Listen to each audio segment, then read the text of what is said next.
Je me suis épanouie naturellement avec des pédagogies comme celle de Célestin Freinet où j'ai pu développer un esprit d'exploration, d'indépendance, d'autonomie et de coopération, avec une méthode dite active, dont la démarche consiste à apprendre par des recherches, des expériences, des tâtonnements ou même les erreurs sont considérées comme des étapes indispensables dans le déroulement des apprentissages. D'autre part, cette pédagogie valorise les arts et la culture, autant que les sciences et les mathématiques. L'apprentissage de la vie sociale y est considéré comme essentiel. Monsieur Pierre Lebigre, directeur de l'école des beaux-arts de Caen à la fin des années 80, a estimé que j'avais un très bon niveau en dessin. J'ai réussi le concours d'entrée dans cette école, grâce à mon book qui résumait un intense travail personnel. À la suite de quoi, j'ai été embauchée pour travailler comme dessinatrice salariée, à la mairie de Caen. J'y ai appris à dessiner à la commande, en concevant et en réalisant des décors d'exposition, des illustrations et une fresque, pour instruire les publics au sujet de l'environnement. J'ai fait des remplacements comme élève stagiaire dans des structures qui s'occupent d'enfants en situation de handicap. Cela m'a permis d'apprendre des techniques de gestion de groupes d'enfants, grâce aux éducateurs spécialisés. J'ai été de nouveau embauchée comme dessinatrice, pour la mairie de Caen, aux ateliers généraux de Caen, pour l'atelier sérigraphie où j'ai réalisé différents supports de communication visuelle, dont des affiches, des décors pour le mémorial, des décors pour les véhicules des services publics, des prospectus. J'y ai appris à communiquer par l'image et à programmer un ordinateur pour découper des lettres, des logos, des dessins, dans des adhésifs. Ensuite, j'ai été embauchée en tant que salariée à l'association La Voix des Femmes. Au début, j'étais surtout chargée de participer à l'accueil du public et des adhérents. J'aidais des artistes à installer leurs expositions.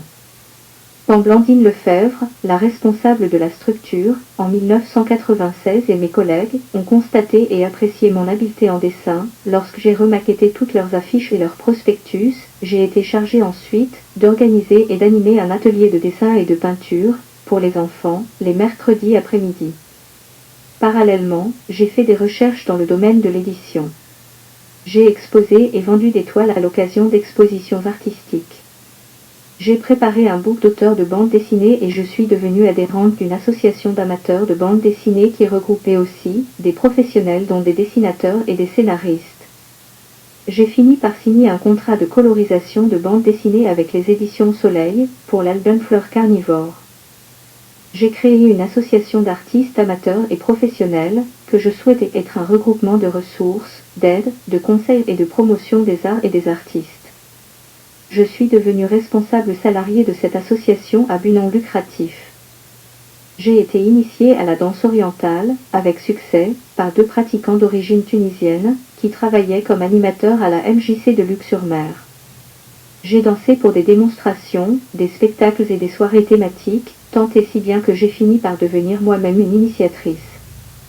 J'ai conçu et réalisé notamment une prestation avec un spectacle et une initiation, pour un public de tous âges et de tous horizons, touristes et normands.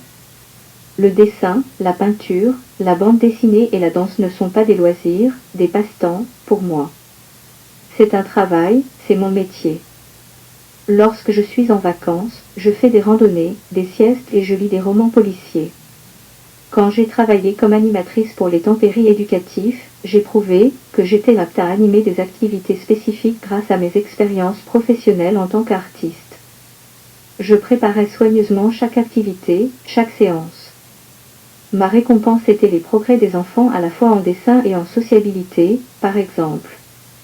Et au final, j'ai gagné la confiance de mes employeurs. Chacun devrait savoir que dessiner, c'est écrire. Et écrire, c'est dessiner.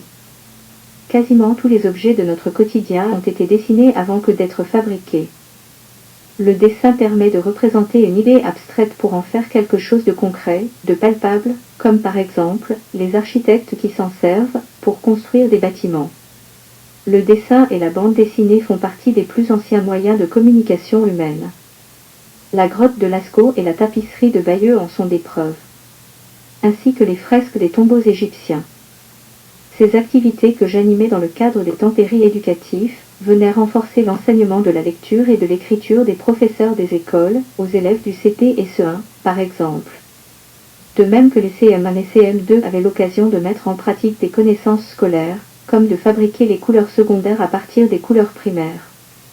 Ils l'avaient appris grâce à leur professeur et ils pouvaient le mettre en pratique, grâce à l'atelier peinture. En leur apprenant à fabriquer eux-mêmes un livre, je leur permettais de pratiquer l'écriture et la lecture, en s'amusant. En relatant leurs histoires d'enfance, ils ont pris conscience que l'écriture associée à des illustrations est un moyen de garder une trace de leurs expériences afin de les préserver et de les transmettre. Je leur ai donné à lire mes propres textes libres, avec mes dessins, de l'époque où j'avais leur âge, afin qu'ils se rendent compte que j'ai vécu une enfance, comme eux. La lecture théâtralisée de leurs histoires, mise en scène par eux-mêmes, a décuplé le plaisir d'écrire. Je pense que l'éducation ne consiste pas à gaver mais à donner faim. Étudier, faire des recherches, observer, apprendre, peut procurer des satisfactions personnelles profondes au-delà de seulement permettre d'obtenir des bonnes notes et des diplômes. Bien communiquer permet de mieux s'entendre. S'approprier la lecture et l'écriture, par le moyen d'activités artistiques, en complément de la scolarité, c'est ajouter une clé à son trousseau de connaissances, qui ouvre énormément d'autres portes. À notre époque des ordinateurs et logiciels, avant que d'être capable de peindre ou dessiner avec une palette graphique, il est opportun de savoir manier crayon et gomme sur du papier. De même, à notre époque du virtuel et de la dématérialisation, la danse orientale permet d'avoir conscience de son corps, du ressenti, des sentiments, qui nous animent. De ressentir que tout notre être est uni et non scindé.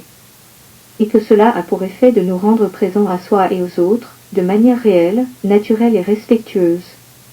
La danse orientale est un art très ancien, qui s'apparente au yoga. La différence est que l'état de bien-être s'éprouve grâce au mouvement. Nous exigeons des enfants qu'ils restent assis, statiques, très longtemps. Et nous souffrons, adultes, de problèmes de santé liés à la sédentarité. C'est une activité qui permet de pratiquer une activité physique agréable et artistique qui ne nécessite pas d'être filiforme, grand, jeune et musclé. Cet art m'a aussi aidé à éduquer les enfants à l'égalité filles et garçons à l'école, en aidant les garçons à s'ouvrir à d'autres activités physiques que les sports collectifs de compétition. Et en aidant les filles à inclure les garçons dans leurs activités. J'ai orienté les activités artistiques que j'enseigne de manière à réaliser le projet d'éduquer les enfants au bien vivre ensemble.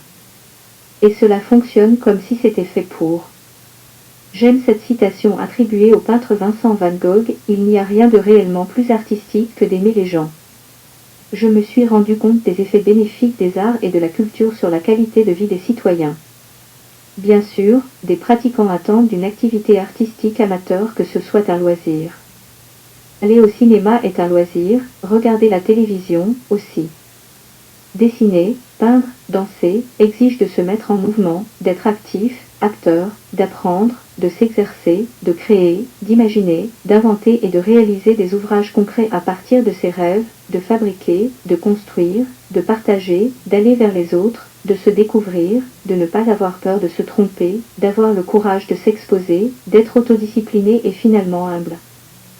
Cela permet aussi de comprendre et de connaître les tenants et les aboutissants de ce qui est produit pour le divertissement du grand public. En travaillant dans les conditions d'un artiste professionnel, l'amateur va accéder au rouage de ce métier.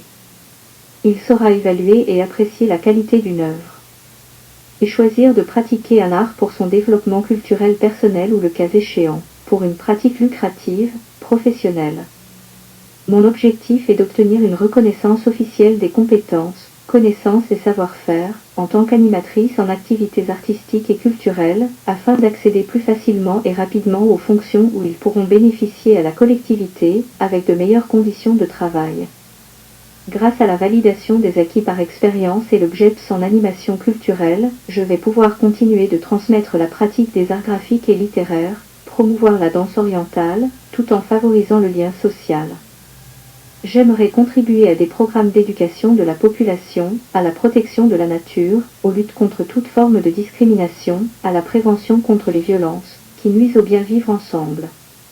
Je veux travailler sur des projets d'éducation à la paix notamment grâce à l'enseignement de la communication non violente.